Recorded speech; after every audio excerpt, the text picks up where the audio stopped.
فال آبان 1404 نیمه دوم سال برج‌های میزان تاحوت لیبر تاپ آیسیس میزان لیبر مهر تعادل به زندگیت باز می‌گردد. پول یا هدیه‌ای غیر منتظر در راه است. در عشق گفتگو مسیر را روشن می‌کند. الهه عدالت امروز بیدار است. در تاریکی نوری منتظر دیدن است. عقرب اسکورپیو آبان رازها آشکار می‌شوند. قدرت درونیت افزایش یافته. در عشق تصمیم نگیر با عجله. در مالی مسیر رشد شروع می‌شود. مایه‌ها این روز را دگرگونی روح نامیدند. از خاکستر خود دوباره برخیز. قوس سکتیرتیس آذر سفر یا آموزش تازه‌ای در راه است. برای خرید و سرمایه صبر کن. کسی از دور دلتنگ توست. در اسطوره سرخپوست امروز نماد آزادی است. آزادی از ذهن آغاز می‌شود.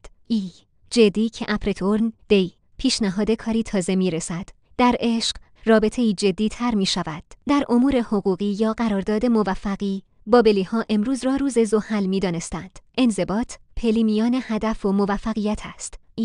دلو یکویریس بهمن ایده‌ای تازه در ذهنت جوانه زده. پروژه‌ای هنری یا دیجیتال رشد می‌کند. کسی از گذشته باز می‌گردد برای آزمودن. در اسطوره پارسی دلو نگهبان امید است. جهان به اندازه وسعت نگاه توست.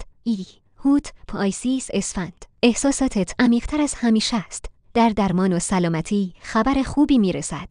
اگر در خواب باران یا ماه دیدی نشانه شفاست. مایه‌ها گفتند امروز روز آب مقدس است. با قلبت ببین نه فقط با چشمانت.